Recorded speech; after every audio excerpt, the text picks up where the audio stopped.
Hello guys, मैं आपका भाई दोस्त educator of economics Luv Kaushik स्वागत करता हूं आपका learn and fun commerce channel की सेवाओं में। आज की क्लास में थ्योरी ऑफ डिमांड का चैप्टर कंटिन्यू किया जा रहा है और जो भी कंटेंट आज की क्लास में आपको कराऊंगा यहां से एग्जाम में क्वेश्चन जरूर आएगा और उसके सबूत आपको दिखने लग जाएंगे जब आप अपने स्कूल के अंदर टेस्ट दे रहे होंगे। कोई दूसरा साइकिल टेस्ट चल रहा होगा, यूनिट टेस्ट चल रहा होगा, आपको पता लग जाएगा कि हाँ, लव सर ने ये वाली क्लास ली थी, उसके अंदर से ये सब चीजें पेपर में आई है। तो अपने पूरे मन से कॉपी पेन लेकर साथ में बैठ जाओ। आपको जो भी मैं यहां पर लिखूंगा उसका स्क्रीनशॉट लेने की कोई जरूरत नहीं है। चैनल को अभी सब्सक्राइब कर दो, अगर नहीं किया है तो स्क्रीनशॉट लेने की इसलिए जरूरत नहीं है क्योंकि ये सब आपको टेलीग्राम चैनल पे मिल जाएगा। आपको बताऊंगा कैसे मिलेगी पीडीएफ और पीपीटी, वो बीच में बताता हूं।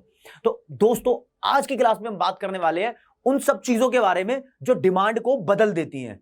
या तो किसी भी कॉमोडिटी की डिमांड को इंक्रीज कर देंगी वो चीजें, या डिमांड को डिक्रीज कर देंगी वो चीजें। तो उन सब चीजों को बोलते हैं फैक्टर्स अफेक्टिंग डिमांड। तो आज बात होने वाली है फैक्टर्स अफेक्टिंग डिमांड के बारे में। इन चीजों को डिटर्मिनेंट्स ऑफ डिमांड भी बोलते हैं। ध्यान रखना, ये वर्ड बड़ा इंपॉर्टेंट है। ये वैसे तो 7 डिटर्मिनेंट की लिस्ट बनाई है, इससे ज्यादा भी हो सकते हैं। लिखा क्या क्या है?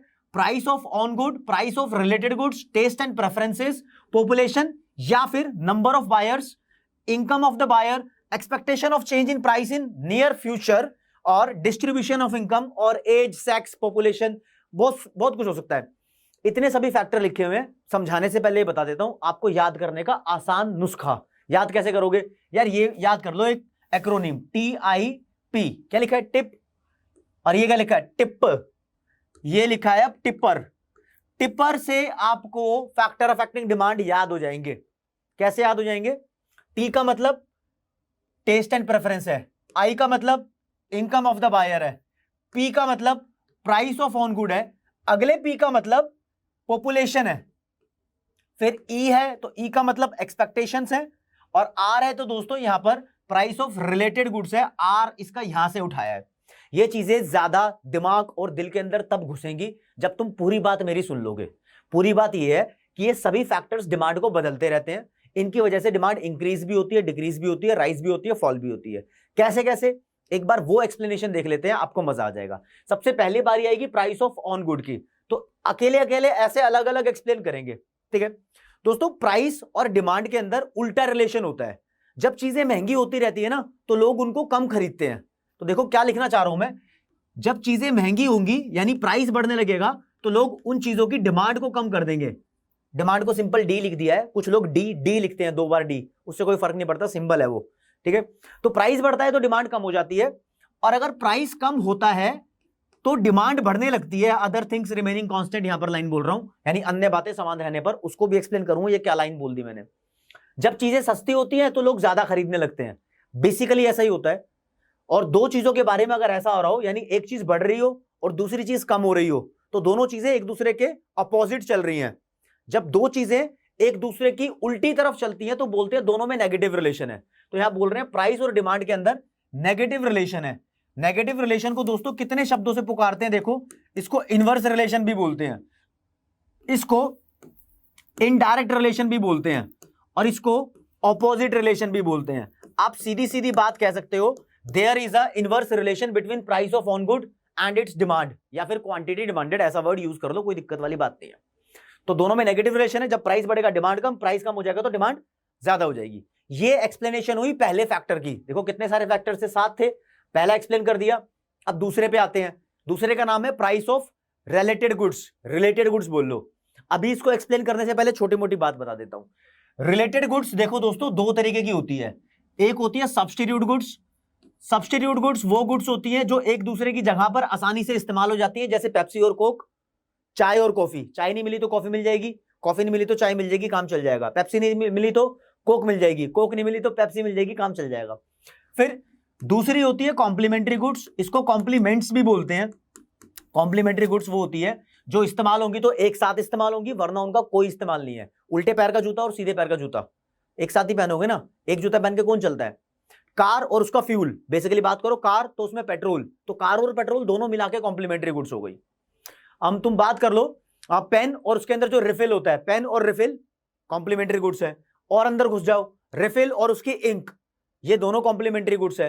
अब पेन और इंक को कॉम्प्लीमेंट्री गुड्स मत बोलना, क्योंकि पेन के अंदर इंक नहीं होती, रिफिल के अंदर इंक होती है ना, तो रिफिल और इंक अलग से बन जाएगा। मोबाइल फोन और उसकी बैटरी इस्तेमाल होंगे तो एक साथ इस्तेमाल होंगे, बिना बैटरी के मोबाइल फोन चलेगा ही नहीं, ठीक है ना। तो दोस्तों वो कॉम्प्लीमेंट्री गुड्स होती है। अब मैंने फैक्टर यहां पर सेकंड नंबर पे लिया है प्राइस ऑफ रिलेटेड गुड्स, यानी ये भी डिमांड को चेंज करते हैं, डिमांड को इंक्रीज भी करते हैं और डिमांड को डिक्रीज भी करते हैं। पहले बात कर लेते हैं सब्स्टिट्यूट गुड्स की, अलग से बात कर रहे हैं। पेन का कलर येलो कर लेता हूं। देखो मान लो दो चीजें गुड एक्स और गुड वाई, ये सब्स्टिट्यूट गुड है। एक को मान लो पेप्सी, एक को मान लो कोक। कोक मान लिया वाई को। मान लो कोका कोला का प्राइस बढ़ गया, कोका कोला महंगी हो गई, तो लोग अब कोका कोला कम खरीदेंगे। तो कोक कम खरीदेंगे तो उसकी जगह पर कौन है? पेप्सी। तो कोका कोला का प्राइस बढ़ने से कोक की डिमांड तो गई, लेकिन उसकी जगह ले ली पेप्सी ने। तो दोस्तों सब्स्टिट्यूट गुड्स कहती हैं कि एक का प्राइस बढ़ता है तो पेप्सी की डिमांड, दूसरी चीज की डिमांड बढ़ जाती है। देख रहे हो कैसा रिश्ता दिख रहा है? दोनों चीजें उल्टी नहीं जा रही, एक दूसरे के अपोजिट डायरेक्शन में नहीं जा रही, दोनों चीजें एक साथ जा रही हैं। जब दो चीजें एक साथ जाती हैं, लाइक बॉयफ्रेंड गर्लफ्रेंड, ओए क्या बोल दिया, लैला मजनू नहीं, मतलब दो चीजें, एक सब्स्टिट्यूट गुड्स का प्राइस और दूसरा सब्स्टिट्यूट गुड की डिमांड, यानी एक का प्राइस बढ़ाओगे तो दूसरे की डिमांड बढ़ जाएगी, दोनों चीजें एक डायरेक्शन में चलेगी ना, तो दोनों चीजों में पॉजिटिव रिलेशन है। इसको डायरेक्ट रिलेशन भी बोलते हैं।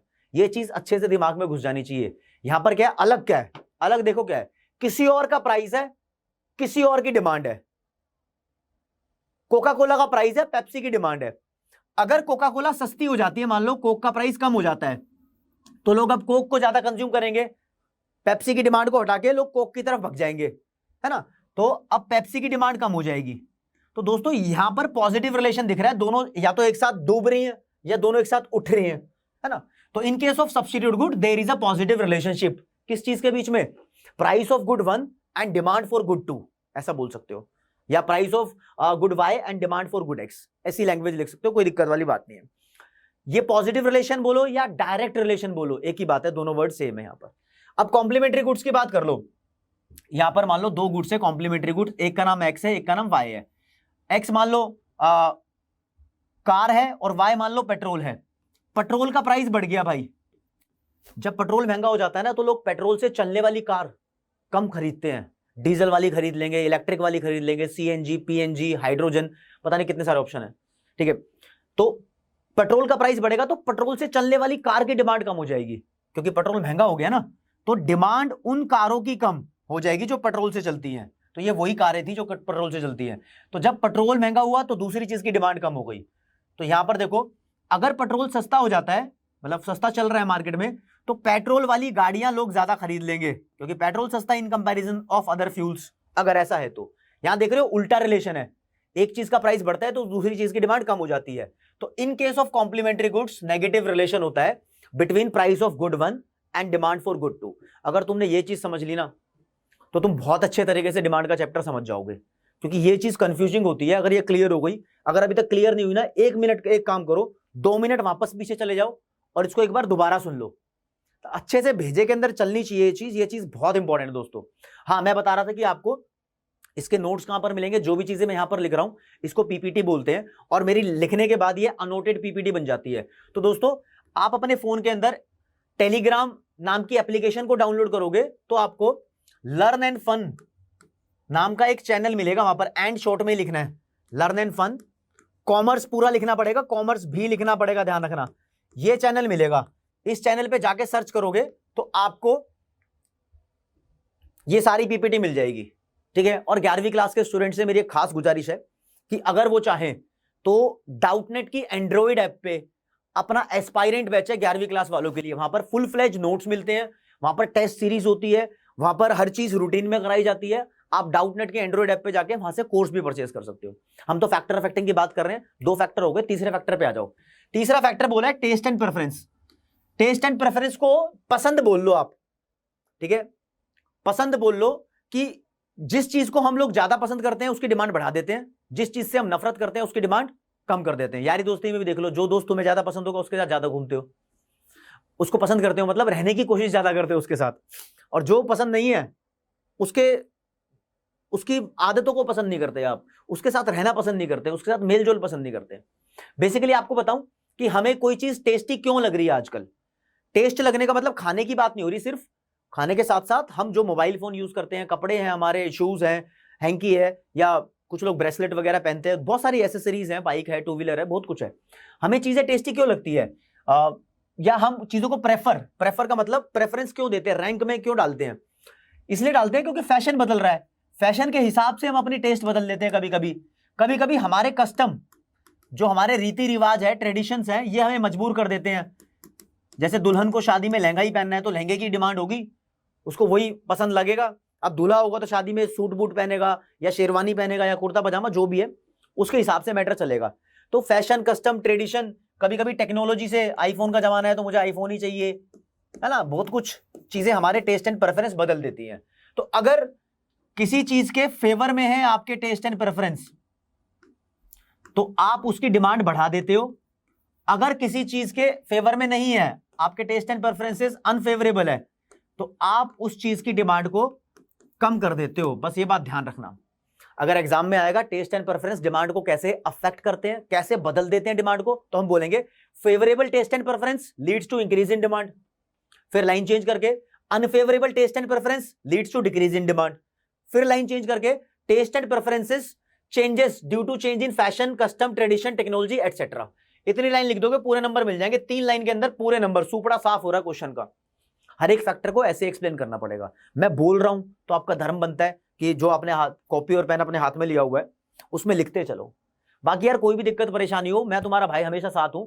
आप इंस्टाग्राम पे और फेसबुक पे मुझसे जुड़े हुए हो, लेकिन आपसे मैं गुजारिश करना चाहूंगा वहां पर पढ़ाई से रिलेटेड क्वेश्चन मत पूछा करो। आप कमेंट सेक्शन में अपनी सारी क्वेरी डाल दो, हर एक कमेंट पढ़ के हर चीज का जवाब दे दूंगा, प्लीज।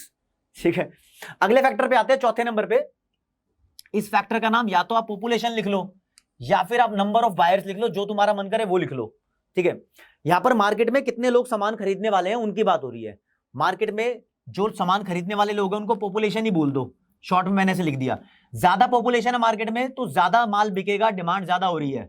पॉपुलेशन अगर कम है तो डिमांड कम हो रही है, तो ऐसा बोलते हैं पॉपुलेशन बढ़ गई तो डिमांड बढ़ गई, पॉपुलेशन कम तो डिमांड कम, दोनों एक साथ मूव कर रहे हैं, पॉजिटिव रिलेशन है। तो बोल दो there is a positive relationship between population and demand for a commodity. As population rises, demand also rises. As population falls, demand also falls. अच्छा, पहले कैसा रिलेशन था ये बताओ, पॉजिटिव है या नेगेटिव है? ऐसे बोल दो ना, टेस्ट एंड प्रेफरेंस बढ़ रहे हैं मतलब फेवरेबल है, तो डिमांड भी बढ़ रही है। टेस्ट प्रेफरेंसेस कम हुए तो डिमांड भी कम हुई, यहां भी पॉजिटिव रिलेशन था।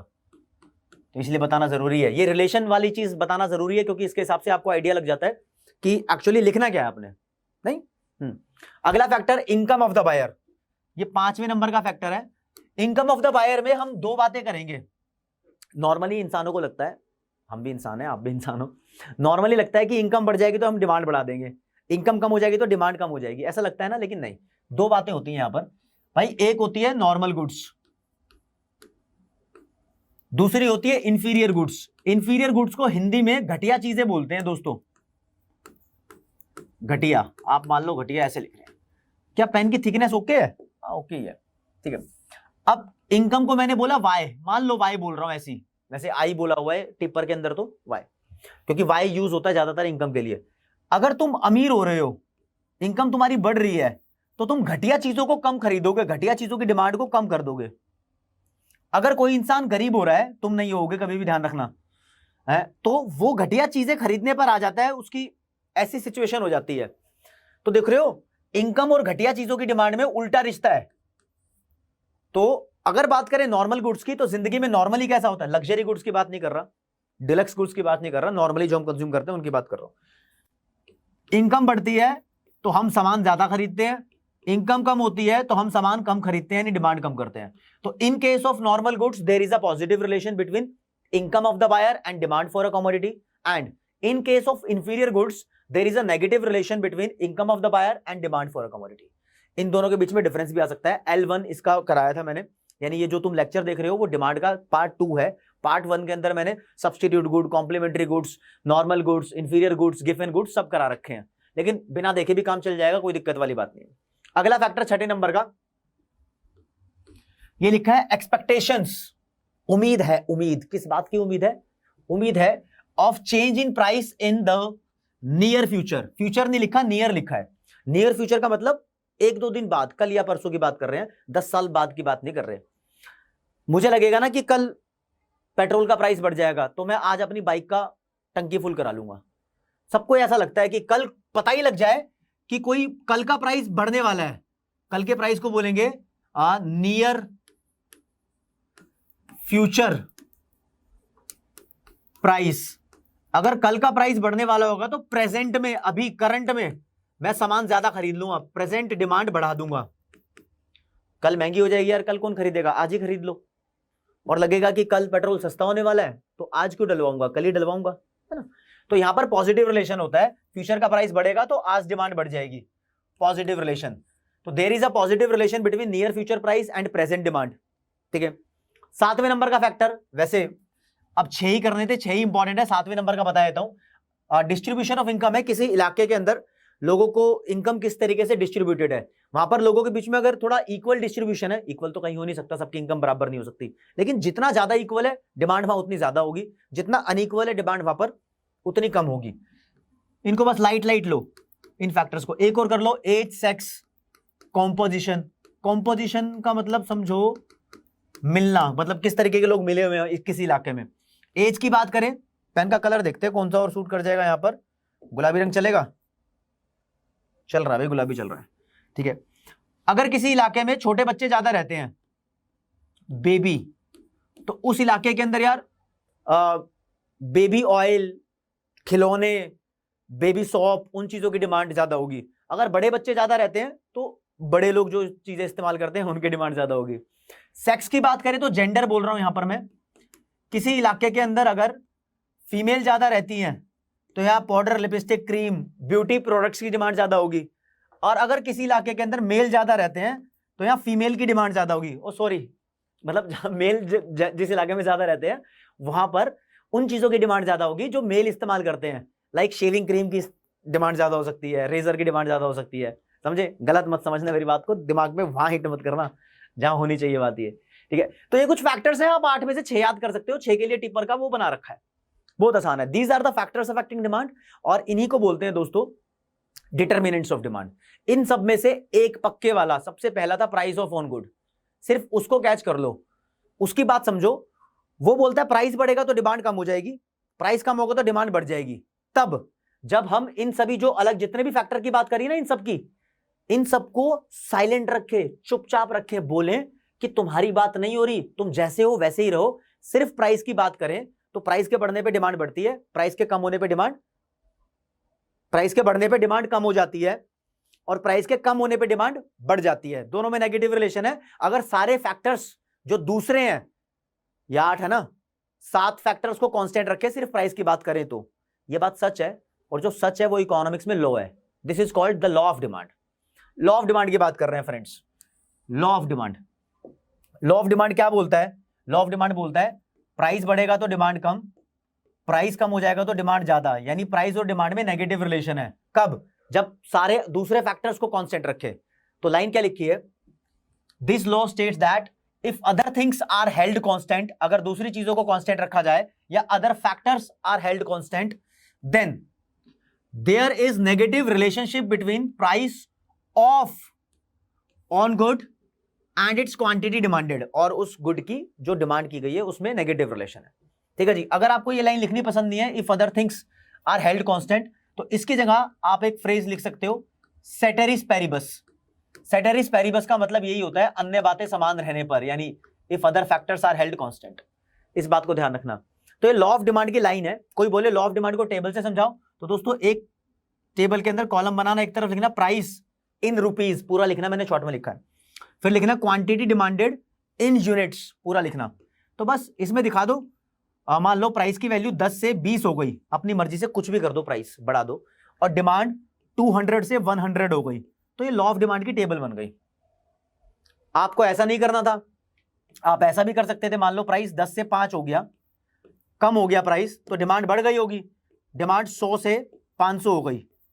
ये जो मन करे आपकी वो वैल्यू लिख दो, बस ये समझाने की कोशिश करो कि जो कॉन्सेप्ट है वो हिट हो रहा है, ओके रिपोर्ट है। ये लॉ ऑफ डिमांड की टेबल है, जो मन करे वो बना लो, आपको वैल्यू चेंज करनी है वैल्यू चेंज कर लो। इन टेबल्स को बोलते हैं दोस्तों हाइपोथेटिकल टेबल, मतलब इमेजिनेशन से बनी है टेबल, ये जो मेरा मन किया मैंने वो वैल्यू ले ली। टेबल को स्केड्यूल भी बोलते हैं यहां पर। अब बोले लॉ ऑफ डिमांड का डायग्राम बनाओ, तो एक डायग्राम बनाना पड़ेगा, डिमांड कर्व वहां पर बनेगा। तो देखते हैं लॉ ऑफ डिमांड का क्या बनाना चाहिए मुझे। यहां पर व्हाइट कलर लें या ब्लैक कलर लें, व्हाइट कलर से करते हैं। चलो भाई, यहां पर इधर लिखा मैंने प्राइस किसी भी चीज का, यहां पर लिखी है मैंने उसकी क्वांटिटी डिमांडेड, और एक लाइन डाल दी ऐसे डाउनवर्ड स्लोपिंग। मैंने बोला ये डिमांड कर्व है। अब तुम बोलोगे साबित करके दिखाओ, यहां पर लॉ ऑफ डिमांड जस्टिफाई हो रहा है नहीं हो रहा? बताता हूं। यहां पर कोई भी पॉइंट ले लो, ये वाला पॉइंट मैंने ले लिया, इसके सामने प्राइस कितना है, यहां से लेकर यहां तक OP1 है, क्वांटिटी कितनी है, OQ1 है। वैसे नॉर्मल बच्चों से पूछा जाएगा ना डिमांड कितनी है, वो बोलेंगे Q1। इंटेलिजेंट बच्चे बोलेंगे यहां पर डिमांड है OQ1 और प्राइस कितना है OP1, इतना प्राइस है। ठीक है, लॉ ऑफ डिमांड क्या बोलता है, प्राइस कम हो जाएगा तो डिमांड बढ़ जाएगी। तो मैं यहां पर प्राइस को P1 से P2 तक कम कर देता हूं, तो देखो सामने लाइन डालो, डिमांड कर्व पे हिट करनी पड़ेगी, और यहीं से लाइन नीचे टक्कर मारेगी इधर, तो देखो डिमांड बढ़ती हुई दिखाई दे रही है। कैसे, ये देख लो, प्राइस अगर कम हुआ तो डिमांड बढ़ गई। इतना ही बना दो, लॉ ऑफ डिमांड का डायग्राम माना जाएगा। अगर आप चाहो तो प्राइस को और बढ़ा के फिर डिमांड कम भी कर सकते हो, दोनों बना दो, आधा बना दो, लॉ ऑफ डिमांड यहां पर जस्टिफाइड है। ये डिमांड कर्व है। तो दोस्तों एक बार इस चीज को देख लो, बड़ी इंपॉर्टेंट चीज है, आपके लिए काम की चीज भी है। इसके बाद लॉ ऑफ डिमांड के बाद अब आपको बताता हूं डिमांड, पेन का कलर चेंज करेंगे, ये टर्म थोड़ी मैथमेटिकल हो जाएगी। टाइप्स ऑफ डिमांड,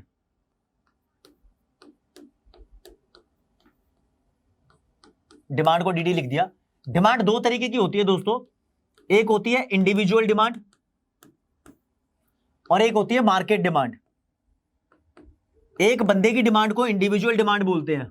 तो डेफिनेशन अगर लिखनी हो तो demand for a commodity by a single buyer at a particular point of time is called individual demand. और एक मार्केट में जितने भी बंदे हैं, जितने भी खरीदने वाले बायर्स हैं, सबकी डिमांड को टोटल कर दो तो जो वैल्यू मिलेगी उसको बोलेंगे मार्केट डिमांड। अगर मार्केट डिमांड को डिफाइन करना है तो it is the sum total of the demand of a commodity by all the buyers in a market at a particular point of time लिख देना। एग्जांपल के तौर पे समझाने की कोशिश करता हूं। इंडिविजुअल डिमांड की अगर टेबल कोई बनाए ना, तो कोई भी टेबल बना दो, इधर प्राइस इधर क्वांटिटी डिमांडेड, जो मन कर रहा है वो वैल्यू लिख के, मान लो प्राइस 10 से 20 हुआ, डिमांड 20 से 10 हो गई, कहानी खत्म। ये इंडिविजुअल डिमांड की टेबल हो गई, नॉर्मल लॉ ऑफ डिमांड की टेबल जैसे है। कोई बोले इसका डिमांड कर्व बनाओ, एक डिमांड कर्व बना दो, इसमें कुछ भी दिखा दो, इधर दिखा दिया प्राइस, इधर दिखा दी क्वांटिटी, बस प्राइस बढ़ाने कम करने की जरूरत नहीं है, ऐसी दिख रहा है इंडिविजुअल डिमांड है ये। और दिखाओगे तो ऊपर नीचे करके तो भी कोई दिक्कत नहीं है, ऐसा बना दोगे तो भी इंडिविजुअल डिमांड कर्व है, एक अकेले बंदे का है ना। लेकिन मार्केट वाला समझो जरा, मार्केट में ना जाने सामान खरीदने के लिए कितने सारे लोग होते हैं, तो हमें अपना कॉन्सेप्ट सिंपल बनाने के लिए ये अज्यूम करना पड़ेगा कि मार्केट में कितने बंदे सामान खरीदने वाले हैं। तो 2 मान सकते हैं, 3 मान सकते हैं, 200 मान सकते हैं। हम मान लेते हैं 2 बंदे हैं मार्केट में, एक का नाम ए है और एक का नाम बी है, ये 2 सामान खरीदने वाले हैं। तो इनकी एक टेबल बनाते हैं, मान लो प्राइस 10 से 20 तक इंक्रीज हो गया, तो डिमांड ए ने कितनी की, फिर डिमांड बी ने कितनी की, ये देखते हैं। अपनी मर्जी से जो मर्जी करेंगे। प्राइस बढ़ा है तो ए की डिमांड 100 से 50 हो गई, लेकिन बी की डिमांड 100 नहीं थी, बी की डिमांड पहले 500 थी, वो 200 हो गई। तो दोस्तों ये नॉर्मल टेबल है, अभी इसमें मार्केट डिमांड नहीं दिखाया मैंने। मार्केट डिमांड के लिए कॉलम अलग से बनाऊंगा, मान लो ये लिख दिया, ये मार्केट की डिमांड है, ये होगी ए की डिमांड प्लस बी की डिमांड, क्योंकि 2 ही बायर है ना, 100 बायर होते तो 100 की डिमांड को टोटल करते। काफी सारी बुक्स के अंदर 3 बायर अज्यूम किए हुए हैं, 2 से काम चल जाएगा, पूरे नंबर मिलेंगे। तो ए की डिमांड 100 है, बी की डिमांड 500, 100 और 500 600, और यहां 50 और 200 250। तो ये जो गुलाबी रंग से बनाया है ये मार्केट डिमांड है। तो ये मार्केट डिमांड की टेबल है, ये इंडिविजुअल डिमांड की टेबल है, ये इंडिविजुअल डिमांड का कर्व है। मार्केट डिमांड का कर्व बना देता हूं, कैसा होता है देखो। इधर मार्केट डिमांड के कर्व में पहले व्हाइट लाइन बनाएंगे, ये लो जी, ये मान लो ए का डिमांड कर्व है और ये मान लो बी का डिमांड कर्व है, और यहां पर कोई भी एक प्राइस मान लो, कोई भी एक प्राइस, ए की डिमांड 10 है, बी की डिमांड 20 है, तो मार्केट की डिमांड इस प्राइस पे 10 + 20 30 हो जाएगी ना। यहां कोई भी 30 वैल्यू ले लो और इसी लाइन को यहां मैच कर दो इस पे, बस ये वाला पॉइंट आएगा तो इससे एक पैरेलल या जैसे मर्जी अनपैरेलल लाइन खींच दो। ये डिमांड ए की और बी की दोनों की प्लस करके आया है, इसको बोलते हैं मार्केट का डिमांड कर्व, यानी मार्केट डिमांड कर्व।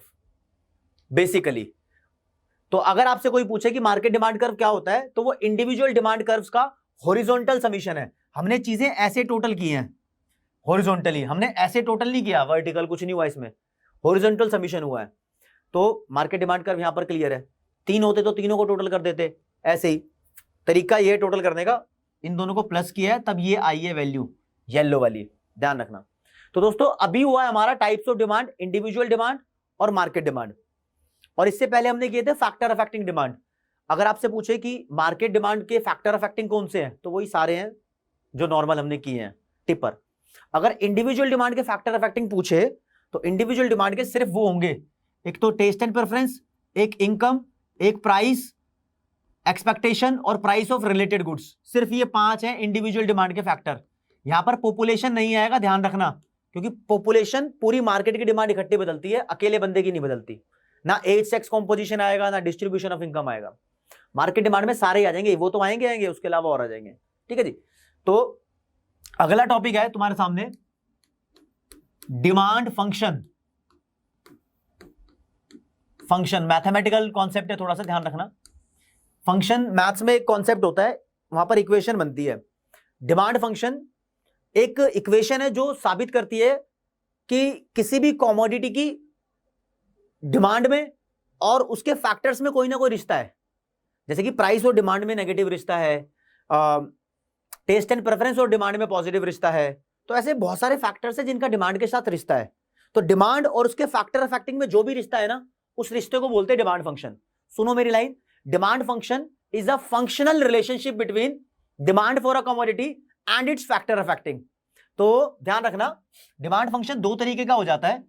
जैसे मैंने बताया, एक होता है इंडिविजुअल डिमांड फंक्शन और दूसरा होता है मार्केट डिमांड फंक्शन। हर चीज ना अब 2 पार्ट में डिवाइड हो जाएगी।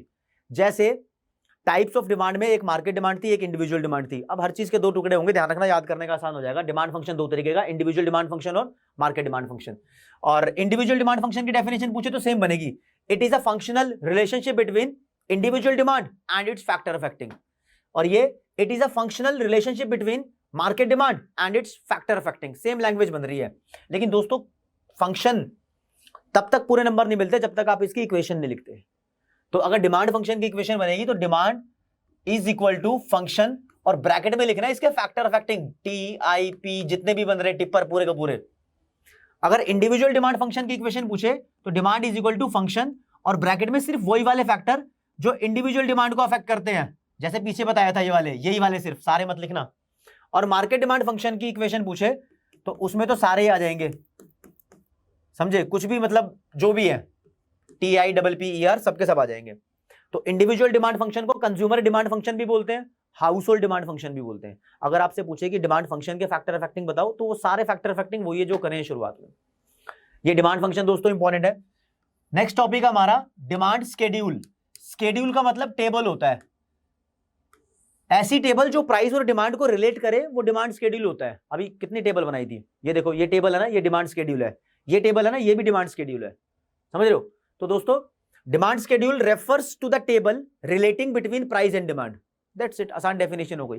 ये डिमांड स्केड्यूल भी 2 तरीके की होती है, एक होती है इंडिविजुअल डिमांड स्केड्यूल,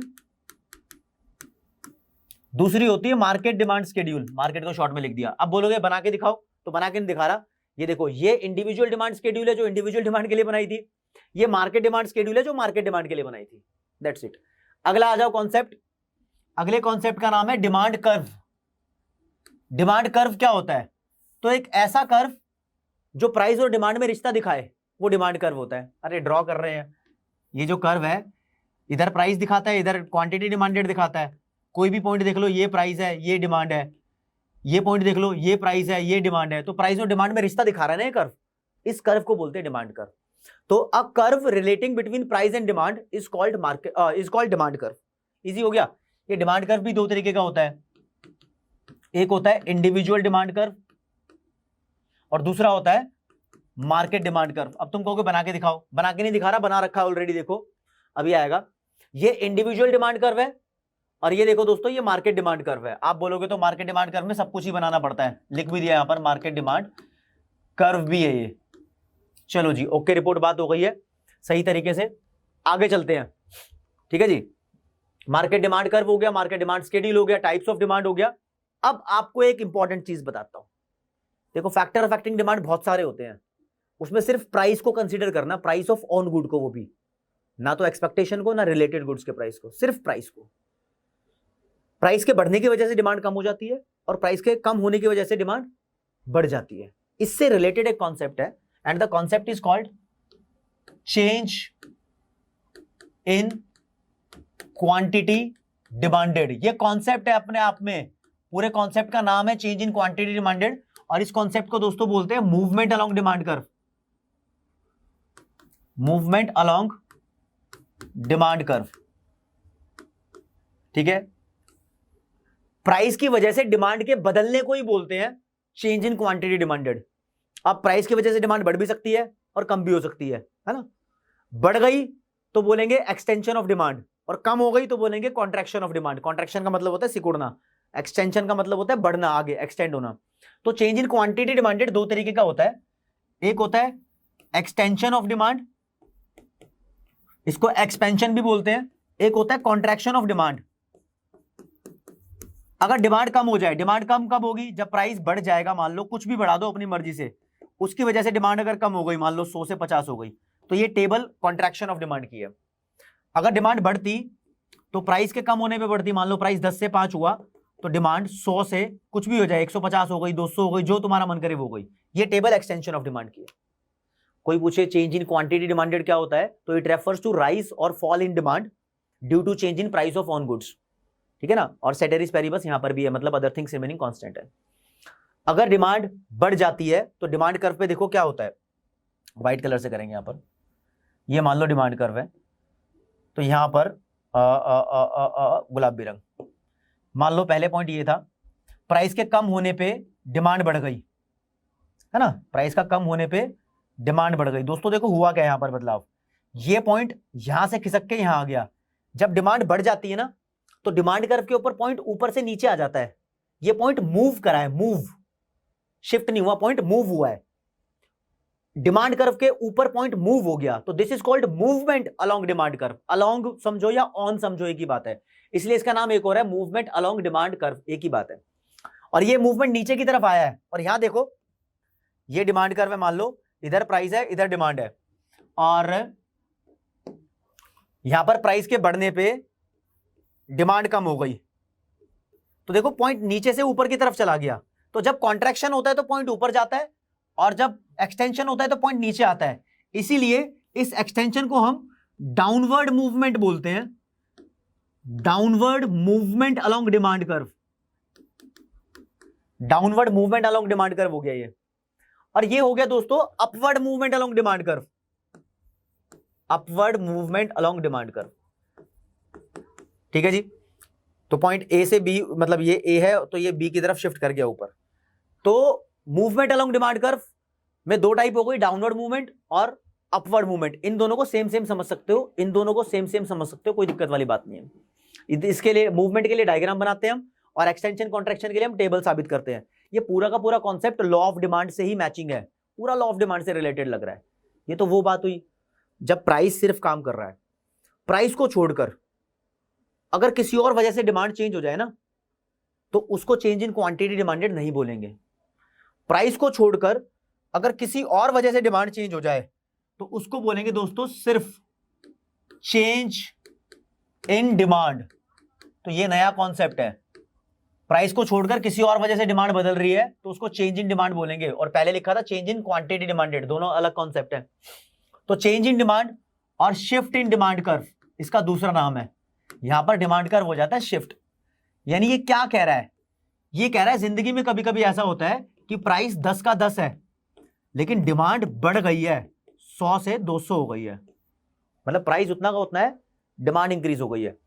जिंदगी में कभी कभी ऐसा होता है कि प्राइस तो 10 का 10 ही है, नहीं बदला, लेकिन मुझे मन नहीं कर रहा खरीदने का, टेस्ट नहीं है, कुछ नहीं है, 100 से डिमांड 50 हो गई, डिमांड कम हो जाती है।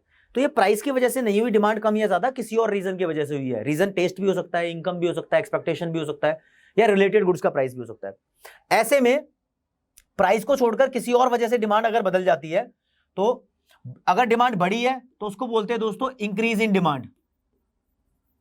इंक्रीज इन डिमांड, और अगर डिमांड कम हुई है तो उसको बोलते हैं डिक्रीज इन डिमांड। ठीक है, तो कोई बोले चेंज इन डिमांड क्या होता है, तो चेंज इन डिमांड का मतलब डिमांड का या तो इंक्रीज होना या डिक्रीज होना, किस वजह से, प्राइस को छोड़कर किसी भी वजह से। तो change in demand refers to increase और decrease in demand due to change in the factors other than price of the own good. Price of on good को छोड़कर जो भी अदर फैक्टर्स हैं उसकी वजह से डिमांड बदली है। ठीक है, और किस वजह से बदली है यहां पर दिखाई नहीं देता वो। इंक्रीज इन डिमांड का अगर कोई बोले डायग्राम बना के दिखाओ, तो ये मान लो डिमांड कर्व है, तो इंक्रीज इन डिमांड में डिमांड कर्व शिफ्ट हो जाता है राइट वर्ड, और ये क्या दिखा रहा है, देखो क्या दिखा रहा है, कोई भी पॉइंट प्राइस ले लो, ये रहा, पहले डिमांड Q1 थी और दूसरे वाले कर्व पे दिख रहा है डिमांड Q2 है, यानी वो बढ़ चुकी है, demand curve right word shift हुआ है। तो इंक्रीज इन डिमांड को हम right word shift in demand curve भी बोलते हैं, right word shift in demand curve. और जब डिमांड डिक्रीज होती है तो डिमांड कर्व दोस्तों लेफ्ट वर्ड शिफ्ट हो जाता है। मान लो ये है पहले गुलाबी, और फिर देखते हैं ये, तो ये ऐसा कैसे पता लगा, कोई भी प्राइस ले लो, ये ले लिया प्राइस, पहले वाले पे डिमांड Q1 थी, दूसरे वाले पे डिमांड Q2 है, यानी ये लेफ्ट वर्ड शिफ्ट हुआ है तो डिमांड कम हो गई है। तो दिस इज कॉल्ड, कहां लिखूं, यहां लिख देता हूं, left word shift in demand curve. तो गाइस ये चेंज इन डिमांड या शिफ्ट इन डिमांड कर्व का कॉन्सेप्ट है, इसके भी दो टाइप होते हैं।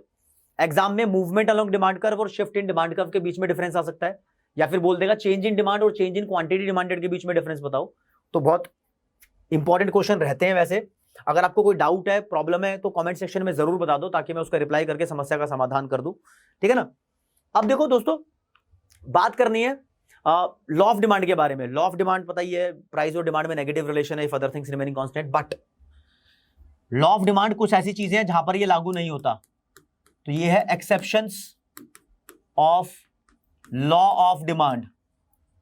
अब नया कॉन्सेप्ट चल रहा है ये, यहां पर वो सभी चीजें लिखूंगा जहां पर लॉ ऑफ डिमांड काम नहीं करता। तो लॉ ऑफ डिमांड कहां पर काम नहीं करता, पहला पॉइंट, इमरजेंसी में हम ये नहीं देखते कि कब प्राइस कम होगा तो डिमांड ज्यादा करेंगे, इमरजेंसी में लॉ ऑफ डिमांड काम नहीं करता। जो हमारी एसेंशियल चीजें होती हैं, जरूरी दवाई वगैरह हो गया, इस चीज में लॉ ऑफ डिमांड काम नहीं करता। अगर कोई बंदा स्टेटस के लिए सामान खरीदता है, हवाबाजी के लिए, तो वो प्राइस बढ़ता हुआ देखकर डिमांड को कम नहीं करता, तो यहां पर लॉ ऑफ डिमांड काम नहीं करता। जो घर में ऑस्टिनेशन के लिए चीजें होती है, मतलब सजावट का सामान होता है, सीनरी वगैरह, उन चीजों के लिए लॉ ऑफ डिमांड काम नहीं करता। Law of demand given goods के लिए काम नहीं करता। ये लॉ ऑफ डिमांड के एक्सेप्शंस है। जो लोग प्राइस को बार बार इग्नोर करते रहते हैं, प्राइस कुछ भी हो उन्होंने खरीदना ही खरीदना है, चाहे वो कैसी भी चीज हो, तो उनके लिए लॉ ऑफ डिमांड काम नहीं करता। अगला मैं आपको बताऊंगा causes of the law of demand. Law of demand के रीजन क्या है, किस वजह से लॉ ऑफ डिमांड काम करता है, लिस्टिंग कर रहा हूं सिर्फ अभी, ठीक है ना। पहला, लॉ ऑफ डिमांड का पहला रीजन है law of diminishing marginal utility. अगर कोई पूछे प्राइस और डिमांड में नेगेटिव रिलेशन क्यों है, तो इस रीजन की वजह से, और भी है। कोई पूछे डिमांड कर्व नेगेटिवली स्लोप्ड क्यों होता है, कोई पूछे डिमांड कर्व डाउनवर्ड स्लोपिंग क्यों होता है, कोई पूछे लॉ ऑफ डिमांड ऑपरेट क्यों करता है, सबके रीजन यही है। अगला है law of equi marginal utility. अगला है इनकम इफेक्ट, ये अलग पॉइंट्स हैं। अगला है सब्स्टिट्यूशन इफेक्ट।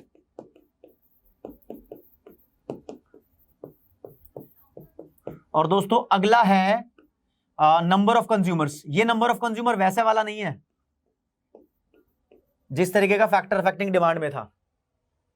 अब law of diminishing marginal utility कैसे है, ये लॉ बोलता है कि जैसे जैसे किसी का कंजम्पशन ज्यादा करोगे उससे मिलने वाली मार्जिनल यूटिलिटी कम हो जाती है। तो ऐसे ही ये बोलता है जब कोई चीज महंगी हो जाएगी तो उस महंगी चीज से हमें सेटिस्फेक्शन कम मिलेगी, मतलब डिस्करेज करती है वो चीज उसको खरीदने में, तो इसलिए प्राइस बढ़ने पे लोग डिमांड कम करते हैं। Law of equi marginal utility बोलता है कि एक कंज्यूमर को इक्विलिब्रियम में होने के लिए, डबल कमोडिटी केस की वैसे बात कर रहा हूं, एमयू और प्राइस उन दोनों का एक दूसरे के बराबर होना ही चाहिए। अगर तुम x का प्राइस बढ़ा दोगे तो ये वाली रेशो की वैल्यू कम हो जाएगी, ऐसी हो जाएगी, MUX/PX लेस देन हो जाएगा अगर x का प्राइस बढ़ गया तो ऐसे में कस्टमर रैशनल है, तो यहां पर x की डिमांड को कम कर देगा वो, ताकि ये दोनों रेशियो एक दूसरे के बराबर आ जाए। ये थोड़ा समझने में टेक्निकल लग रहा होगा, इसको मैं यहां पर इतना एक्सप्लेन करूंगा नहीं, इसके लिए आप वीडियो देख सकते हो consumer equilibrium in case of two goods वाली, वहां पर बहुत लंबा टाइम लगता है एक्सप्लेन करने में इसको, ठीक है। थर्ड वाला इनकम इफेक्ट की बात करें तो इनकम इफेक्ट बेसिकली अगले पेज पे आते हैं। इनकम इफेक्ट, इनकम का मतलब यहां पर है परचेजिंग पावर, तुम्हारा सामान खरीदने की शक्ति। जब किसी चीज का प्राइस बढ़ जाता है ना, प्राइस बढ़ने से खुद की विलिंगनेस यानी परचेजिंग पावर कम हो जाती है। देखो मान लो 10 रुपए का पेन आ रहा है और हम 2 पेन खरीदते हैं क्योंकि हमारे पास 20 रुपए हैं खरीदने के लिए, लेकिन अगर पेन का प्राइस 20 रुपए हो जाए तो हमारी 20 रुपए के अंदर परचेजिंग पावर कम हो गई, यानी विलिंगनेस क्या, औकात ही कम हो गई। अब एक ही पेन आएगा ऑटोमेटिकली 20 रुपए में, तो इसलिए प्राइस के बढ़ने से ऑटोमेटिकली डिमांड कम हो गई। फिर एक पॉइंट और था यहां पर सब्स्टिट्यूशन इफेक्ट। सब्स्टिट्यूशन इफेक्ट को देख लो, ये सब्स्टिट्यूट गुड्स वाला कनेक्शन है, लेकिन वैसे एक्सप्लेन नहीं करना।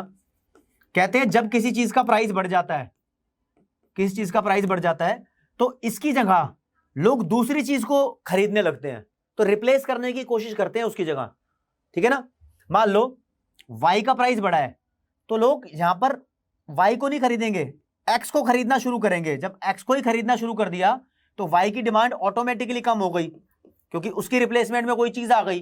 तो किसी चीज का प्राइस बढ़ने से किसी चीज की डिमांड इसलिए कम होती है। ये तो बीच में रीजन था। अगर एक और पॉइंट था लास्ट वाला, वो था नंबर ऑफ कंज्यूमर या नंबर ऑफ बायर्स बोल लो, ठीक है दोस्तों। यहां पर अगर बात की जाए नंबर ऑफ बायर्स के बारे में, तो बोल दो किसी चीज का प्राइस बढ़ता है ना तो उसके 2 इफेक्ट होते हैं। एक तो न्यू बायर्स, मार्केट में वो आते नहीं है, new buyer will not enter, है ना, तो डिमांड कम होगी। दूसरा इफेक्ट ये होता है कि एग्जिस्टिंग बायर सामान कम खरीदते हैं, existing will decrease quantity demanded, ठीक है। तो प्राइस बढ़ने से डिमांड कम होगी, 2 इफेक्ट हो जाते हैं, तो यहां से साबित होता है। तो अगर यहां पर बात की जाए डिमांड कर्व के स्लोप के बारे में दोस्तों, स्लोप ऑफ डिमांड कर्व ये अलग चीज है, तो कमेंट करनी हो स्लोप के बारे में तो डाउनवर्ड स्लोप होता है, नेगेटिव स्लोप होता है, ठीक है। लेकिन अगर फॉर्मूला लिखना हो स्लोप ऑफ डिमांड कर्व का, ये डिमांड कर्व है ना, इसके स्लोप का फॉर्मूला होता है change in price upon change in quantity, और यहां नेगेटिव निशान भी लगा देते हैं क्योंकि प्राइस और डिमांड में नेगेटिव रिलेशन है, इस बारे में ध्यान रखना। तो फ्रेंड्स इस क्लास में मैंने आपको डिमांड का पूरा चैप्टर खत्म करा दिया है। अब इंपॉर्टेंट क्या बचता है यहां से, इंपॉर्टेंट क्या आता है एग्जाम में, इस चैप्टर में सबसे ज्यादा इंपॉर्टेंट क्या है वो देख लो। इंपॉर्टेंट टॉपिक नंबर 1 पे अगर आपको बताऊं तो मेरा फेवरेट है change in quantity demanded versus change in demand, ये चेंज का निशान है, ध्यान रखना। दूसरे पे क्वेश्चन फैक्टर अफेक्टिंग डिमांड से आता ही आता है, factor affecting individual demand, market demand, या सिर्फ डिमांड का आ ही जाएगा। इसका तो कोई अलग से एक फैक्टर भी अलग से पूछ सकता है कि बताओ टेस्ट एंड प्रेफरेंस कैसे डिमांड को अफेक्ट करता है, ठीक है। फिर क्वेश्चन बनता है यहां से लाइक इंडिविजुअल डिमांड और मार्केट डिमांड में अंतर बताओ, ऐसा बन जाता है क्वेश्चन। तो ऐसे क्वेश्चन बन जाते हैं यहां से। और बताऊं तो बन जाएगा normal goods versus inferior goods, इनमें डिफरेंस बताओ। ये पहले वाले लेक्चर में कराया था और ये आप लेक्चर नंबर 2 देख रहे हो, इसके साथ क्लास खत्म होगी। और बन सकता है आपको बताऊं substitute goods versus complementary goods, इनमें डिफरेंस बताओ। अच्छा, जो मैंने अभी आपको कराए थे exceptions of the law of demand, इसमें एक एक्सेप्शन और देख लो, याद आया मुझे, गिफन गुड्स भी एक्सेप्शन है। गिफन किसी का नाम है, कोई टाइप ऑफ गुड नहीं है, ठीक है। तो ये डिफरेंस आ सकते हैं। और ये चैप्टर पूरा कर लो, मेरी तरफ से आपको ऑल द बेस्ट, ठीक है। एक बार देख लो, क्वेश्चन आंसर की सीरीज एग्जाम टाइम पे आती है। चैप्टर का कंटेंट आपको पूरा करा दिया। आज की क्लास में इतना ही दोस्तों। जय हिंद, जय भारत, नमस्कार, धन्यवाद।